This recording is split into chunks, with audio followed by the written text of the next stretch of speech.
All right, welcome everybody. This is Michelle Benjamin from Lease Cake. I'm going to give everyone a second to join. Thanks for joining us today. We are here to talk about navigating your franchise growth, how to expand your franchise business through strategic real estate development. We've got a great speaker joining us from a Planet Fitness franchisee, and he'll be sharing his knowledge and experience with everybody.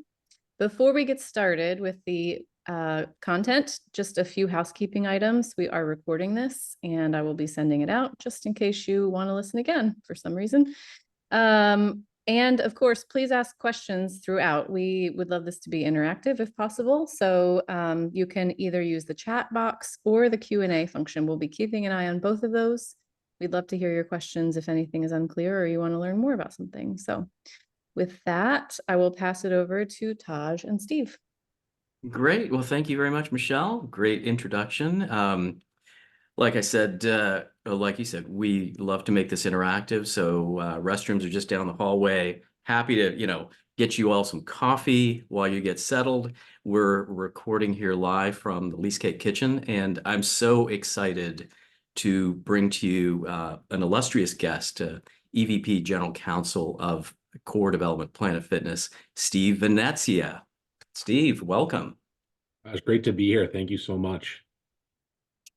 So just touch on a little bit about what's an EVP of development do and in-house counsel. Yeah, Just give me like a moment in the life, and then we'll talk about your backstory here on the next slide. Yes. So every day is a little bit different for me, but the focus really is on growth. I have the good fortune of overseeing new site development, construction facilities, as well as mergers and acquisitions. And then on the in-house counsel side, obviously the legal aspects of things too. So a lot of fun. It's fascinating in the journey of Lease Cake, the different types of buyer personas that find that there's value. And it's exciting to have, somebody on the legal team, right? The head of, the in-house counsel to see what the value is. So I think it's going to be very telling of, your perspective from a legal perspective of compliance as we go through the rest of the presentation. So my name's Taj, founder of Lease Cake, and really excited to kick things off. So why don't you start with your backstory? Like literally, when did you begin? How did you decide to get into franchising or law? Yeah, no. So I always wanted to be a lawyer. I actually wrote a letter to myself in fifth grade that was going to be delivered when I graduated high school, and that letter said, I wanted to be a lawyer. So I don't think I knew what it meant to be a lawyer at that point. I thought it was, Perry Mason style, arguing, things like that. It didn't turn out that way, but I went to Northeastern and graduated there and went to private practice for about 7 years. I didn't love the process, right? There wasn't a lot of you weren't afforded the opportunity to be principled in private practice in our legal system, and I realized I liked making deals and moving things forward a lot more than sort of the litigation aspect and the back and forth on the legal side. And so I started focusing on business formations and counsel and things like that in real estate. And then after about 7 years, the opportunity at Planet Fitness headquarters, the franchisor, came up to be their in-house real estate counsel. And I really just fell in love with the brand. I shifted over to the franchisee side in 2020, where I began focusing more on the development and growth side than just the legal side. And really the legal is on the periphery. And then since joining Core Development and Management, I've taken on sort of all the growth initiatives, including that market planning, leasing, construction, facilities, acquisitions, as well as the legal. But it's been an amazing run. We've actually grown from 38 clubs when I joined to 73 today, and we currently operate in 5 states across the nation.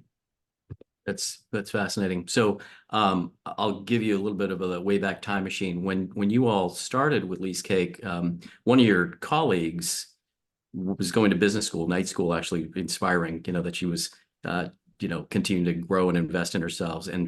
And she chose as a case study for her, I think it was her MBA, was Lease Cake. And so she inspired us to create our vision for what Lease Cake is all about. So it's neat to see kind of how we listen to customers and how there's like this incredible, like the power of sharing ideas. So I don't know. Yeah, it's funny. I mean, we joined obviously in 2020, which is when I came over to the franchisee side. And I mean, I would credit Lease Cake certainly with being a great help in that growth, that almost 100% growth from 38 to 73 over the last 3+ years. So it's certainly been an amazing ride with you folks. Yeah, and you guys are, I think, the number one fitness brand, right, in the top 500 fastest growing, right, ranked by Franchise Times. I mean, every New Year's Eve, continue to get reminded about Planet Fitness, its sponsorship, and everybody's getting fit. So you're doing something right. It's fantastic to see.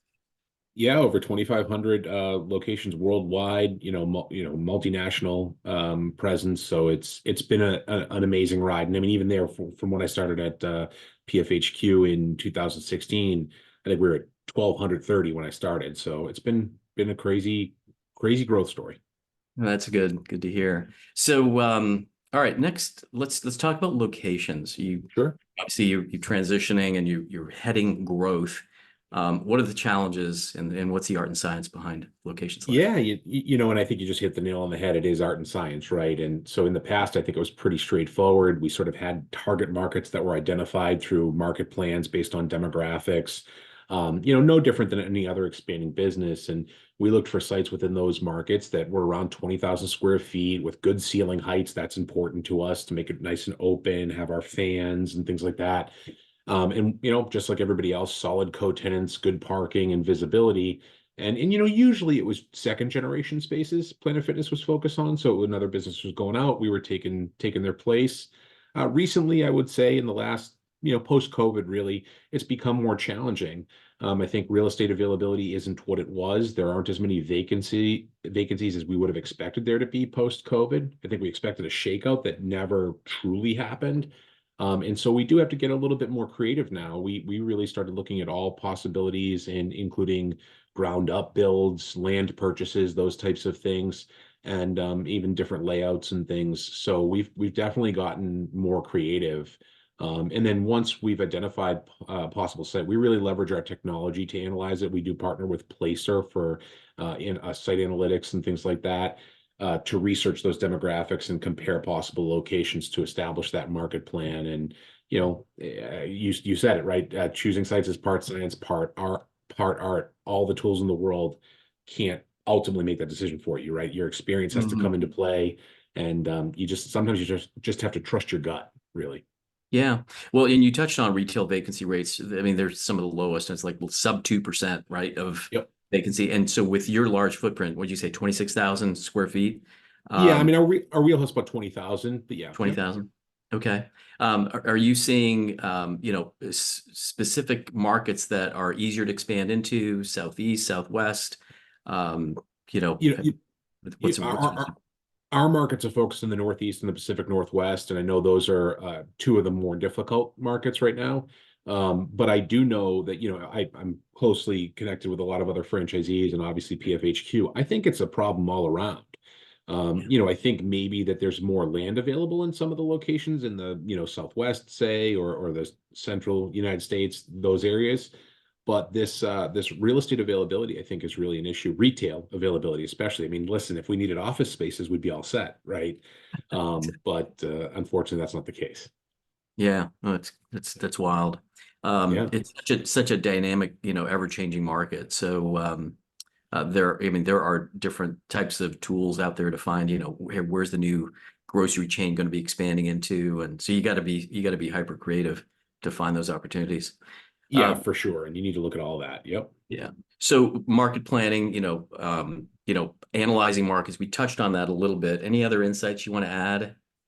Yeah, I mean, I think the thing there is just being really familiar with your business, right? And understanding what your business requires from a demographic perspective, because, I think you always have to be changing your market plan too. Because once you understand where, in our case, it's members, right? But if in traditional retail, it's customers. Once you understand where your customers are coming from, you can understand how closely you can put these things together. I mean, we all know, right? Dunkin', Starbucks, they can be on the opposite corners of Main and Main, and both do just fine. And so you just really, I think, need to understand that your customer and your target market and really know what you can do with that. Yeah.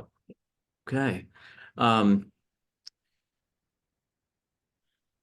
Let's move on. So construction, talk about, going from, let's say, LOI to lease and then lease to completion and opening date, time frame, and challenges there. Yeah, I mean, that was certainly something that anybody in the industry has dealt with a lot post-COVID as well. We saw an increase of about 35% in cost of construction since 2019, and we saw incredible supply chain delays on everything from HVAC units to anything else that you were dealing with, steel, lumber, everything, right? And so that was a huge challenge. And in my case, right, there were times where I had to try to order HVAC units before I knew what I was going to need for HVAC units because the lead time was almost a year. And so, we were working with that. Again, it was just a matter of getting creative. It was a matter of being prepared and planning ahead and things like that. And that was just a critical component of it.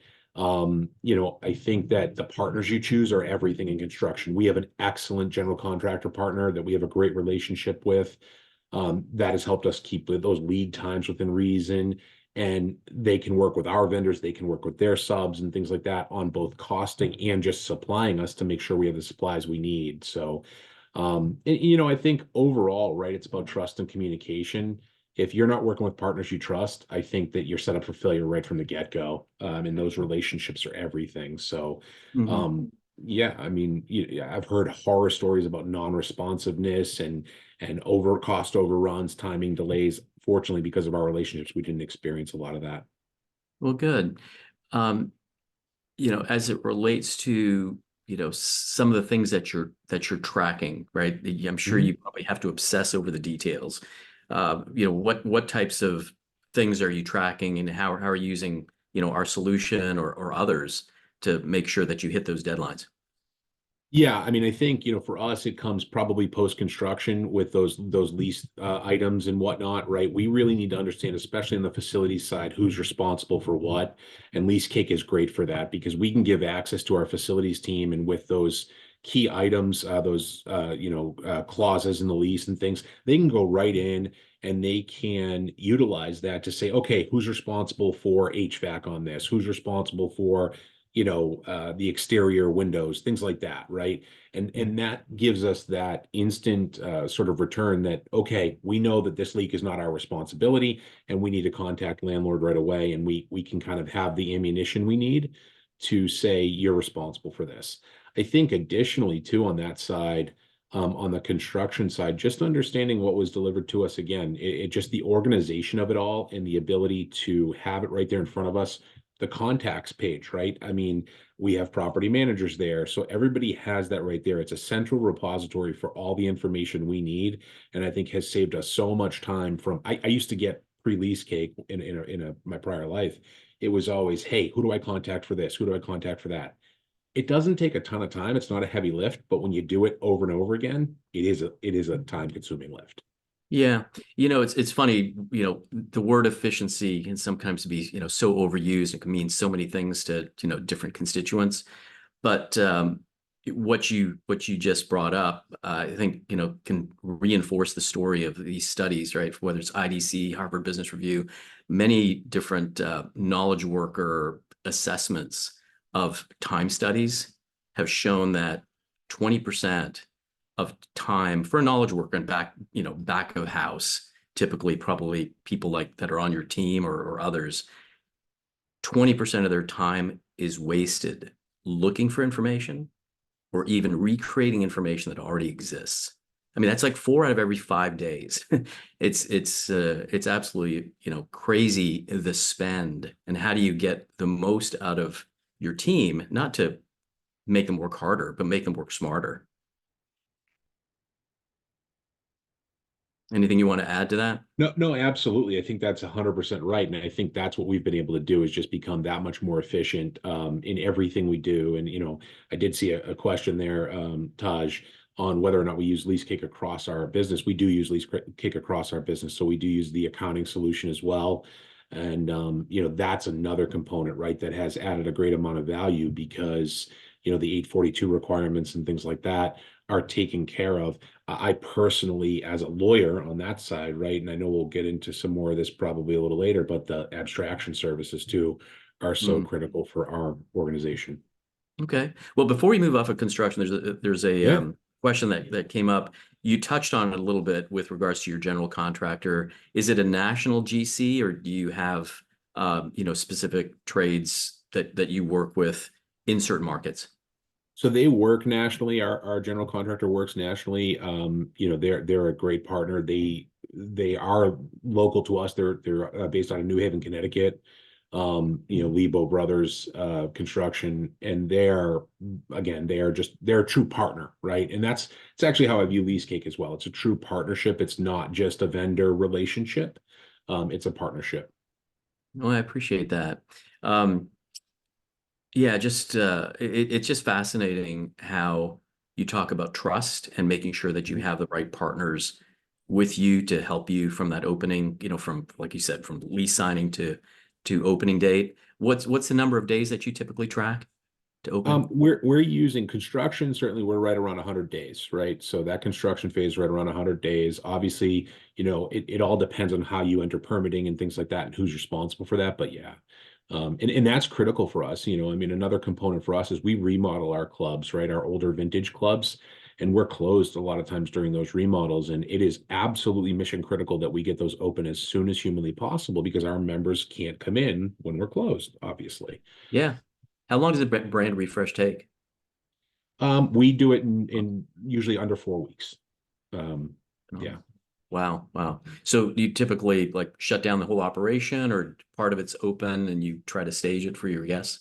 We've done both. And it's funny because you really ask our members, right? And we try to serve the members to the extent possible. And it depends on which member you ask and where you are.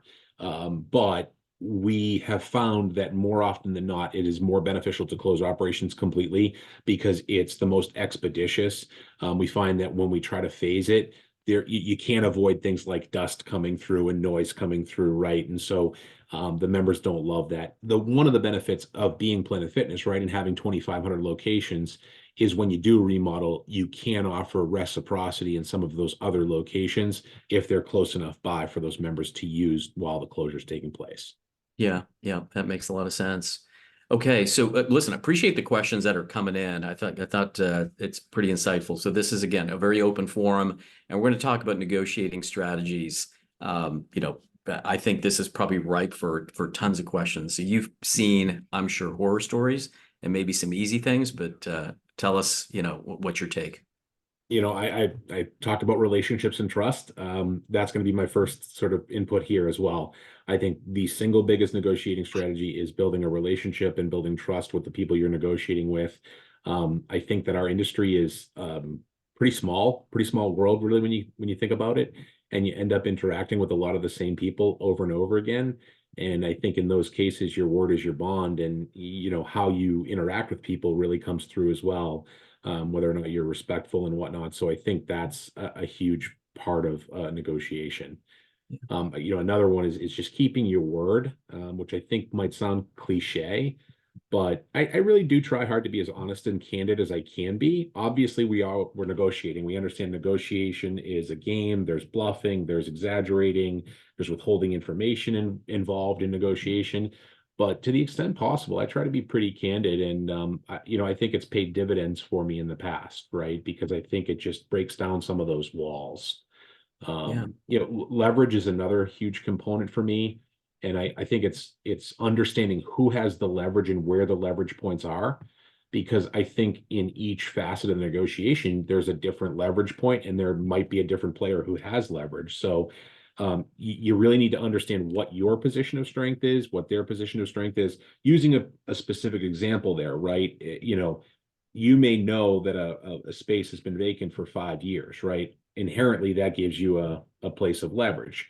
But then you start to learn that, well, the landlord had multiple opportunities to lease it. They don't have a mortgage on the property.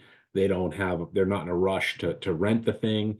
And so, well, okay, maybe you didn't have as much leverage as you thought there. So I think it's just collecting that information and understanding that there's a push-pull there and there's a flow. And I think if you understand the other side's key goals as well as your own, you know where you can compromise, right? So hopefully those are symbiotic, and you can give where they need you to give and they can give where you need them to give.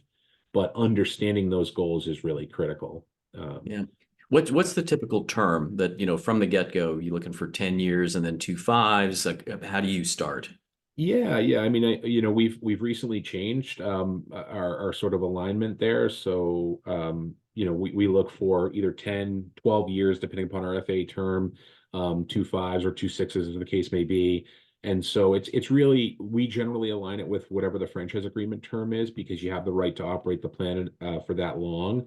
So that's great to do. I love as many options as I can get on the tenant side, right? Because I think, especially if they're not fair market value, which I don't favor, if there's a predictable amount of money that you're paying, I think the options never hurt the tenant, right? And so I ideally like 4 if I can get it, and then there are larger retailers who will get 20 of them, right? So they've got control for 100 years. So Wow. That's pretty wild. Um, as it relates to kind of creativity from landlords, have you started to see any kind of creative approaches, right? Because they're trying to lease space, but it's very super competitive. So how do you get creative with a creative landlord on structuring a lease? Yeah, I mean, again, I think it's just understanding where you're coming from, right? If the lease needs to be a longer term to make something make sense, and then of course there are the levers of a lease, right? The economic levers of a lease. Generally, those I look at the 3 of them. There's the rent number, the tenant improvement allowance, and the delivery conditions. And so I think what you're seeing more recently with interest rates going up, at least I've seen landlords a little less willing to write a check than they used to be, because that capital costs more than it did. And again, with the supply chain delays and the construction costs going up, we saw landlords less willing to build out, landlord work, right? So, industry term, warm dark shell, warm vanilla box, that type of thing, right? So it's all about the delivery condition.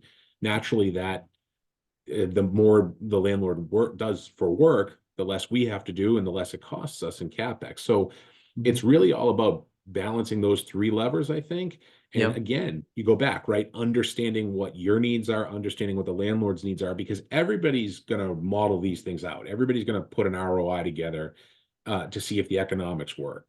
And you just have to, that's where maybe you can be a little candid. It's still a negotiation, but you can be a little candid and say, hey, I need this much in TI, or I just can't make this deal pencil.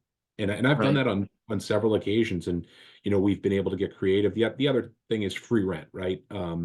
If somebody can't do TI, maybe you can have a free rent period of some length where you're not paying rent. You're ramping up your club. For us, obviously we ramp up our clubs. The membership grows initially, and that can be very helpful as well.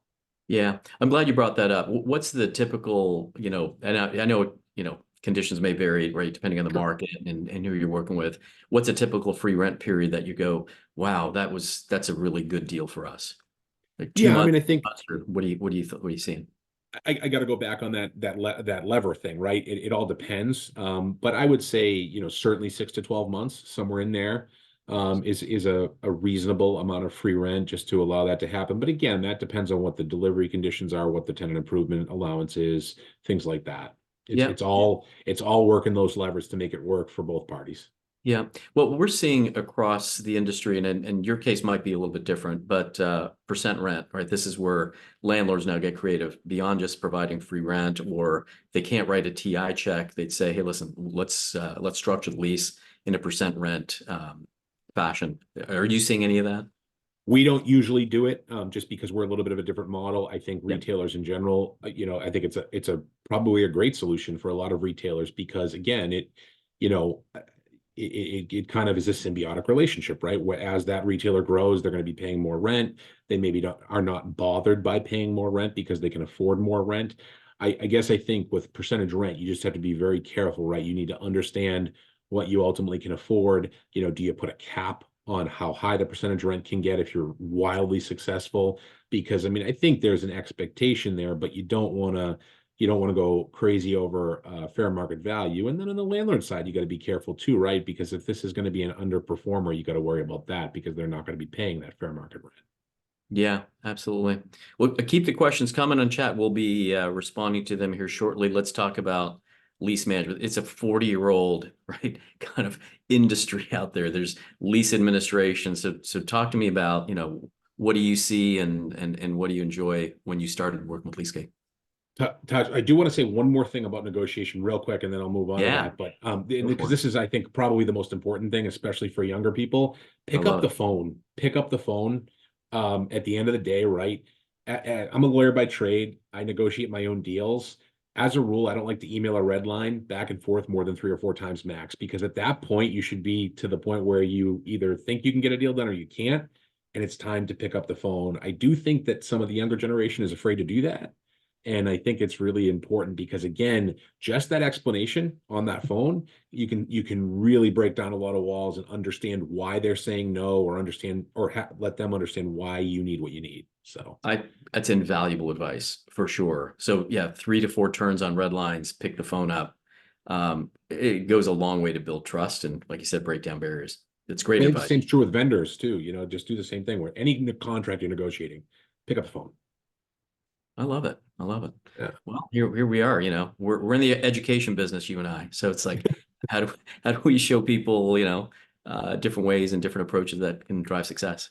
Yeah, for sure. All Yeah. right.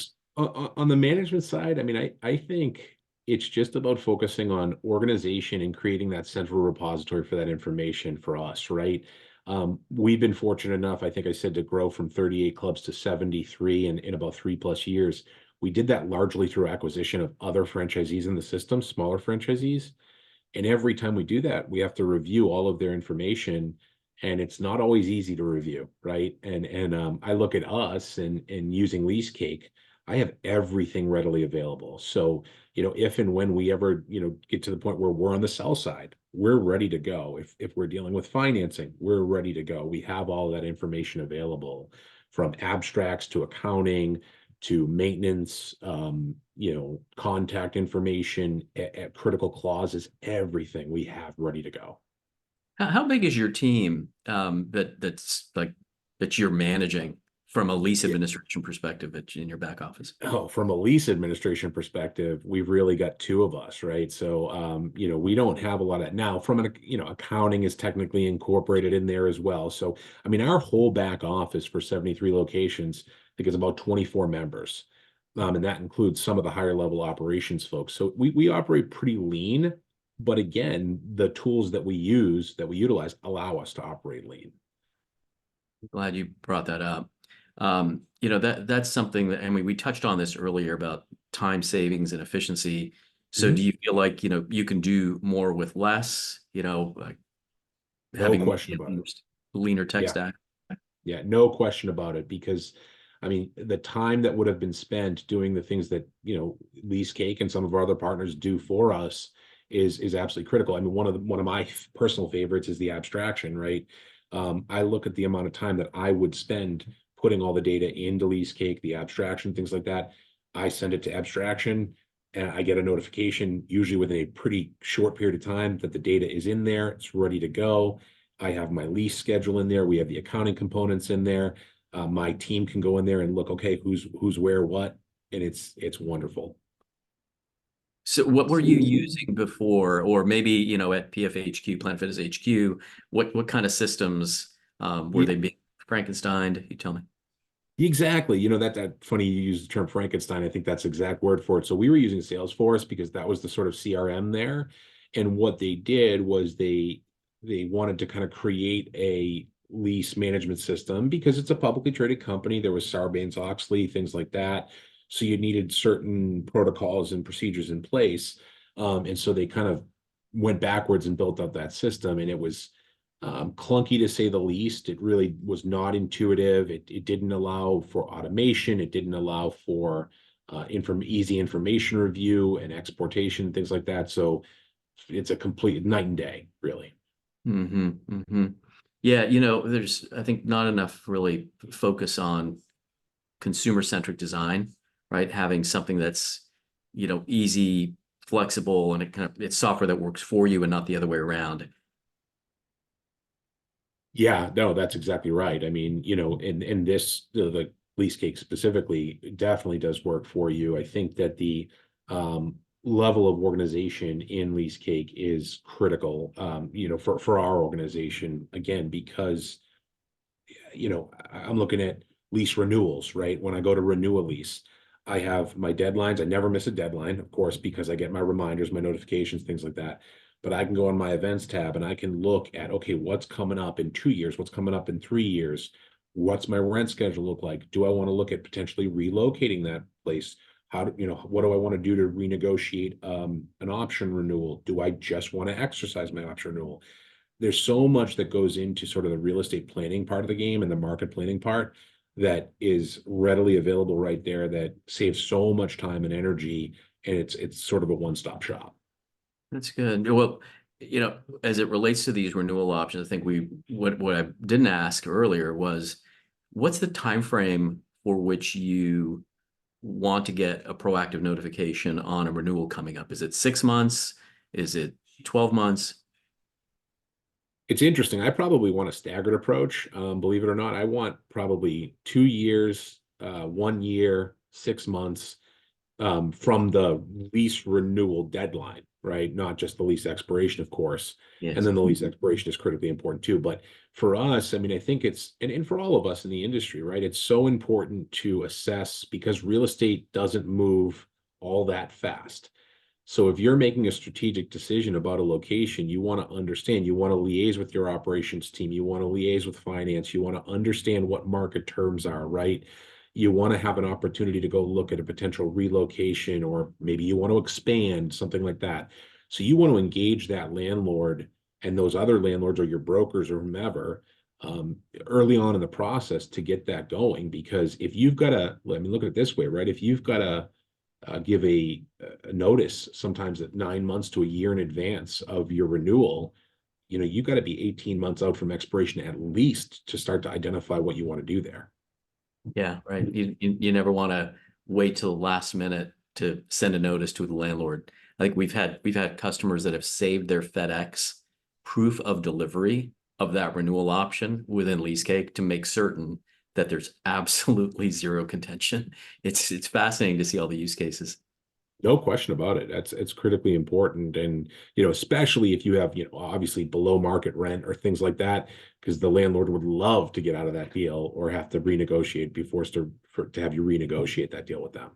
Oh yeah. I mean, and the world's changed so dramatically. We've got customers that, have signed a long-term lease, multiple renewal options, and those rent steps have all been pre-negotiated, 10, 15 years ago. And the rates that they were able to get are just, they're unmatched. There's no way you could, in this current market, get a rent rate that's below market. And you're right, landlords are looking for every angle to, have you either renegotiate or find a new tenant. So you got to stay one step ahead. So you talked about, your growth, right? As you're basically doubled from 38 to roughly, 73 now. And you've been doing that through acquisitions. So let's talk about that due diligence process. Like how do you gather information? How do you start to normalize all of the various documents to make sure that you've got these clean deals? Yeah, so that matters in all aspects of the business, right? I mean, whether it's the legal aspects, the real estate, accounting, and all of that. I do think in my experience, because being on the legal aspects, I've dealt with all different aspects of deals, M&A and whatnot, both on the buy and sell side. And I think that leasing is often the most difficult and time-consuming element of it. And I think the organization of information and those abstracts are critically important there, because you do need to understand those issues, assignment language, right? When you're dealing with landlords, and now all of a sudden landlords are coming into the equation, and you need to understand what those leases say, what it allows you to do. And then, more often than not, if landlord consent is required, their hand's going to be out for potentially something in connection with that deal. So I think that due diligence is so important. I've dealt with the horror story side of those things, right? Because I have to abstract all those leases, generally speaking, in the past, where where we're looking at an acquisition target, and I need to understand all that because they don't have LeaseCake, right? And it would have been great if they did. But from a planning perspective, just from a knowledge of information, from going in with your eyes wide open of the risks associated, right? all of that stuff is so important. And I quite frankly, I wish all of my acquisition targets had lease cake. It would make it a whole lot easier. It's funny you mentioned. So there's a process, right? From a franchise agreement perspective, there's a transfer fee that's typically charged. There's due diligence. There's due diligence the franchisor provides in terms of, some level of support. But effectively, you're the one that's on the hook to make sure that, all the I's are dotted, T's are crossed, that the leases are in compliance. What do you get any other support from the franchisor on that navigation process, or kind of matching who's a potential seller? Or are you basically, finding these organic opportunities to acquire, existing franchisees? No, I mean, there are brokers that certainly work within the system, right? And they're, folks that you deal with over and over again. But no, the franchisor really doesn't step into that process. They really kind of keep an arm's length, I think, and just serve as the franchisor, because they have sort of a duty to the sell franchisee and the buy side franchisee, and they really maintain objectivity in that process, which it's good, and it's a good relationship to have. But I think what we deal with is, during that process, right? We have a data room. Anybody who's done any M&A, right, is familiar with that data room and what's going in there, and just reams and reams and reams of information is going into that data room. Where if you have the tools available to you and you can share the login or give somebody access and things like that, it just makes it so much easier. Yeah, we're starting to see, actually, over the last couple of years, transactions that are happening between customers. So Interesting. a customer on our platform is buying, multiple restaurants or multiple, fitness locations, and the data is already there because it's from one customer to another. So it's a lot cleaner to get that information over. So in terms of time savings, like what are you seeing as it relates to the acquisitions and having, that information all in order? Oh, if you've got that information in order, you could be talking about weeks, which is huge in transaction, parlance, right? Yeah, you're talking about a huge time savings, and you're talking about a huge cost savings, I think, probably more than anything, right? Because if you're employing lawyers to do that stuff, even, if you're trying to do it internally, but ultimately, usually there's lawyers negotiating those terms and things like that. If you have that stuff organized, it's saving time, it's saving money, it's moving the deal forward. Yeah. But we didn't touch on lenders. I mean, to the extent that, there's capital behind your acquisitions, do you interface with lenders or capital providers?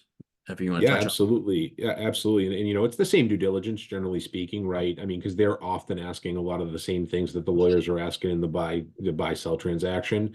But you have to be very familiar with everything there, because, and if you're looking at things like representation and warranty insurance, right? That's a component of a transaction. They're going to get involved. The lenders are certainly going to get involved to see what they want to do and what the terms are on their side. So there's a lot there that you need to be familiar with. And on that RWI, I mean, those RWI calls, the representation and warranty insurance calls, some of the most dry, boring calls you will ever be on in your life.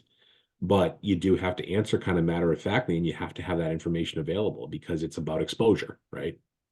Yeah. And what's the average billing rate for attorneys these days?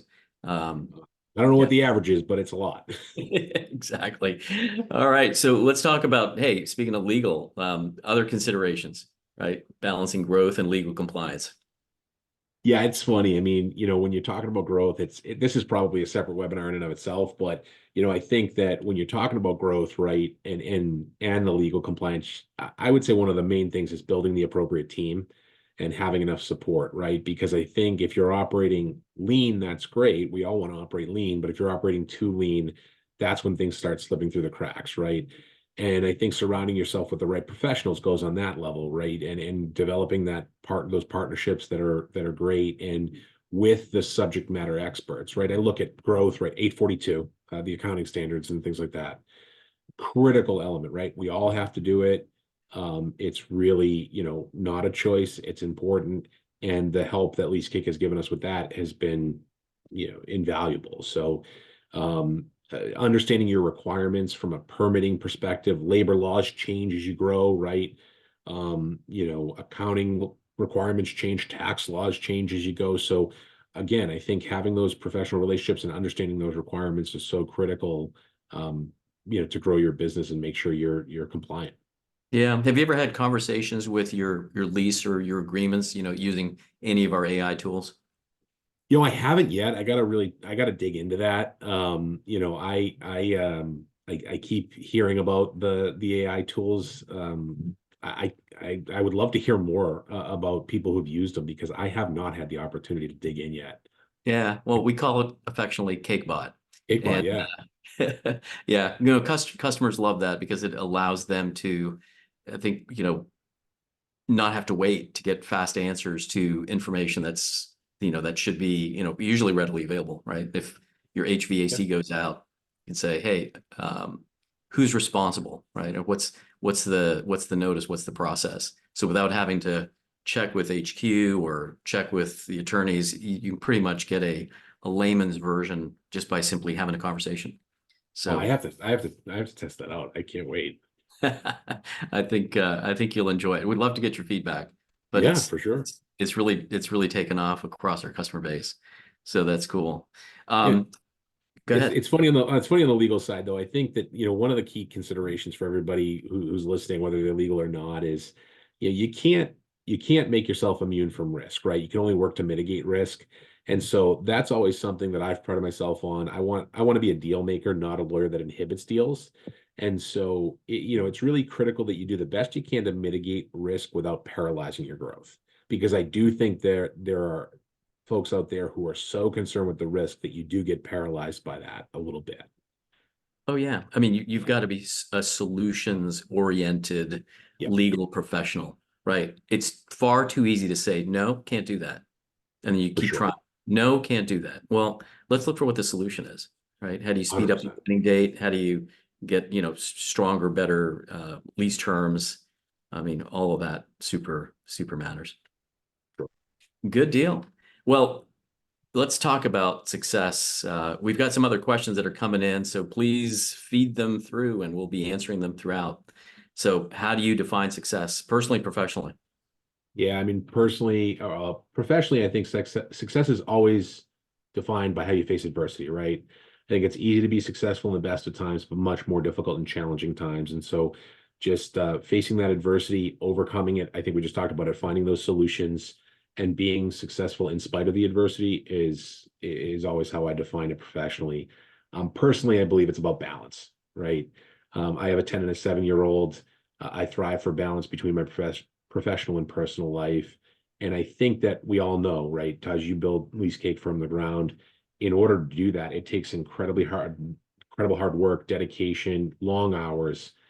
I do the same thing. I put in the long hours, but it's not at the cost of my family time. I do try to eat dinner with my family as many nights as possible. I put my kids to bed. And I do whatever I can never to miss a dance recital or a soccer game because there are a finite number of those, and I think it's critically important to have that balance. Yeah, well, let's also talk about the growth of core development. Yeah, What's the plans? What's the horizon looking like for 2024 and beyond? I think that the horizon is really kind of endless at this point. I think that we, internally, we'd love to be one of the certainly largest. I think we're number 10 in size in terms of franchise size in the system. I like the number one a lot. So I would never say that I wouldn't want to be number one, right? And as we just look at our internal growth, we're at 73 clubs. I think the next big milestone is obviously 100 for us. So I think it's just about continuing that strategic growth and really, continuing to offer the high value, low cost fitness to as many members as possible. And it may sound corny, but I kind of bleed purple and yellow, and I love that when I walk into one of our gyms, you will see old, young, African American, white, all races, all ethnicities, all ages, all weight, body shape, etc. And I think that's so cool because that's what we're all about, right? That judgment-free zone. And so, I hope we just continue to grow that and keep that brand strong. That's nice. I mean, you're a testament to your brand when you say you bleed purple and yellow. I was about to ask you, do you have a tattoo? Planet Fitness core development tattoo. We will have to talk about that offline, I All think. right, we'll save that for later. So you're definitely looking to grow, right? So For 73, sure. the horizon's kind of limitless. You'd love the number one position. You're moving up. I mean, what is your what's your development plan here for 2024, if you can share? Yeah, I mean, I think that, we have a couple of acquisitions that we'd love to complete in 2024. Can't really get into too much detail about those, but then Yeah. organic growth, I think we have an opportunity to probably get to over 90 clubs this year, Nice. which again is just a monumental task, right? I think we always look at our existing portfolio and we just want to manage that as well. So we look at relocation opportunities to expand the size of our clubs, expand the reach of our clubs, things like that. So I could see us certainly, growing to hopefully 90 plus clubs in the near future and just keep going from there. Yeah, that sounds good. There's a question that came in, in terms of your team. So I know you said it sounds like just you and another person, right? You said you have a team of two on the lease admin side. On the admin side, yeah. Yeah. So, maybe across the growth and development org, what are the most important attributes, the most important role, that you'd recommend hiring as you grow, like whether you start small and as you scale up? Yeah, I mean, I think it all depends on who your partners are, right? If you have those critical partners like a general contractor and whatnot, I think that's really a critical area. Mm. A leasing person, if you're just new to development, because a lot of times I think when I came in here, it was the CEO that was doing a lot of the developing. It was the COO that was doing a lot of the construction. So I think as you go, it's critical to understand when you've hit that pivot point and you need those subject matter experts, whether it's from a leasing side, whether it's from a construction side. And so I think construction management is really important, right? Because you need to understand the value you're getting. You need to be able to control those project timelines. You need to be able to control project costs. And so that construction management and then facilities on the facilities side, I think you want to make sure that your facilities are running on all cylinders so that your customer or member experience doesn't suffer. So I don't think there's any one answer. It really is an it depends answer, but I think as you go, you continue to try to operate in a lean manner, but I would try to probably avoid the jack of all trades in a lot of scenarios. I think you want somebody with a broad understanding and a broad horizon that can do multiple things, but at a certain point, you need those subject matter experts because I think they're going to save you money and align with your goals a lot better that way. Yeah, yeah. Well, you're touching on some really good advice. How do you build your team? Pick the phone up, right? As you understand, different negotiating strategies. What other advice would you share for growing I brands? think certainly in a franchise system, whether it's Planet or any other franchise system, have a good relationship with your franchisor, right? You've invested your money into that concept for a reason, and you want to have trust with your franchisor partner. We have an amazing relationship with the Planet Fitness franchisor, and when I say we, I don't just mean us as a franchisee. I mean the franchisee community.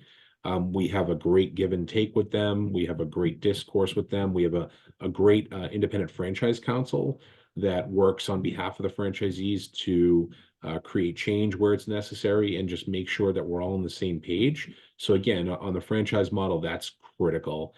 We just kind of touched on it, but if you intend to grow, you have to focus on scalability, whether it's investment in personnel, technology, or third-party partners, like Lee's Cake.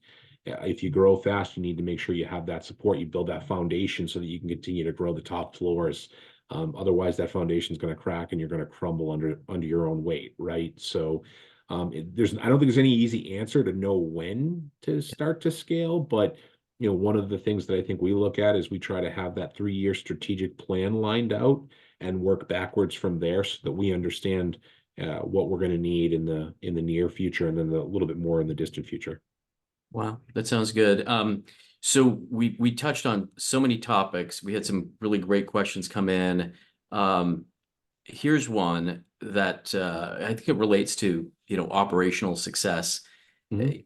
What are the tells, post opening that make you determine that, wow, this place is going to make it, or maybe it won't. What do you typically look for? Yeah, for us, it's a lot of join data, because we're a membership-based system. So we're always looking at join data. We're looking at check-in data because our members check in over and over again. So I think that's all critically important for us. I mean, those are pretty simple in our realm. I mean, we've been fortunate at Planet Fitness. When you talk about it's not going to make it, there haven't been too many that haven't made it, right? So we didn't close any locations system-wide as a result of COVID, which is something we're extraordinarily proud of. That's a zero right there. That we did not close a single location as a result of COVID. Not too many other businesses can say that. And so we haven't been on the downside too much, but yeah, those are the trends we're looking at: check-ins and joins more than anything else. Okay. Um, Share a little bit about the Franchise Advisory Council at the FAC, if that's what the HQ team calls it. Yeah, in this case, it's an IFC, Independent Franchise Council, but same premise, right? So we're made up of, I think we serve 97% of the franchisees, something like that. I'm fortunate enough to serve on the store development committee of the IFC. It's a great organization that is comprised of franchisees that may own single-digit number of clubs to franchisees that might own over 100 clubs. Yeah. And so you get really a perspective all across the spectrum, which is great. And it's the collegiality. We have something that we say in the Planet system. We call it one team, one planet. And again, might sound a little cliche or a little hokey, but we truly believe in it. And the wonderful thing about our franchisees and our franchisors, I could reach out to any franchisee right now and ask a question. They'd be willing to help. They'd be willing to pick up the phone and answer a phone call, or, hey, I know you happen to deal with this, 2 years ago. What'd you do here? Or, hey, what are you seeing for a trend here? And then we have great relationships from a marketing perspective as well, so we can really utilize each other, and we're one team, one planet. Yeah. Well, that's good to know. I mean, ultimately, as you enter the franchise system, getting involved with a advisory council, or like you said, the IFC, that's where you learn and you share best practices, what to do, what not to do. So again, it's like feed your brain, right? Feed your business smarts as it relates to the system, and also what are the conditions of the market that you can leverage the collective knowledge of the group, and then helps you make smarter, faster decisions. No question. And we have operational, sort of committees within the IFC. Like I said, I'm on the store development committee, but whether it's an operations committee or what have you, it's great because again, you have leverage for subject matter experts. And and even going back to the scalability, right? If you can leverage those folks that have already done it, you don't have to reinvent the wheel. You don't have to do it exactly how they did it. It might work a little bit differently for you, but you can at least understand how they did it and leverage their knowledge. Well, good stuff. So, as it relates to expansion, are there any other brands that you're thinking about? And if it's confidential, totally respect that. But are you sniffing around? Yeah, no, I mean, I don't think there's anything immediately on the horizon. I think that there are always folks, and whether it's franchisees, they're always looking at brands. And, I think that there are a lot of great brands out there that would be great complements to Planet Fitness, whether they're owned by one of the franchisees or just a co-tenant, right? And I see more and more landlords trying to create sort of wellness spaces in their centers, right? And so it's Planet Fitness, it's other wellness brands, it's complementary uses. I know we see Smoothie Kings, we see med spas, we see Altas, we see a lot of these co-tenants. And I think that when landlords are doing the plan, they consciously look at that for sure. Yeah. All right. Well, listen, we're near the top of the hour. As the founder of Lease Cake, we definitely love feedback. Is there anything that we can do as a company to better serve you or the needs of companies like yours? I mean, I'll be honest with you, I absolutely love Lee's Cake. It has been a tool that has been a savior for us. I don't have too much critical, feedback. The responsiveness is great.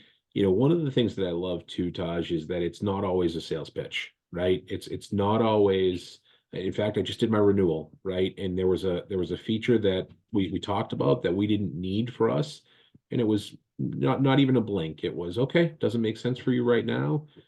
Does this make sense for you? And so it's again, when I go back to that partnership, right? I do look at it as a true partnership because I think you folks look at the lifetime value of the customer, look at the customer holistically, offer what you can, but don't force anything on us, which I absolutely love, and I think it's critical. Well, I appreciate that. It's wonderful feedback. I mean, it was 6 years ago that, we started the company, and I think we're on our journey, and you guys have been a fantastic partner. Likewise, great trust, and we're super appreciative of you being involved in our Lease Cake Live webinar series, Steve. Love it. So thank you again. If there's any other questions, feel free. These are our contact details here up on the screen. We're happy to answer any questions or, ask Steve, about his tattoo. Yeah, always happy to have a conversation for sure. And thank you so much for having me. Absolutely. Well, thanks again, everybody. Have a great rest of the week. Bye-bye.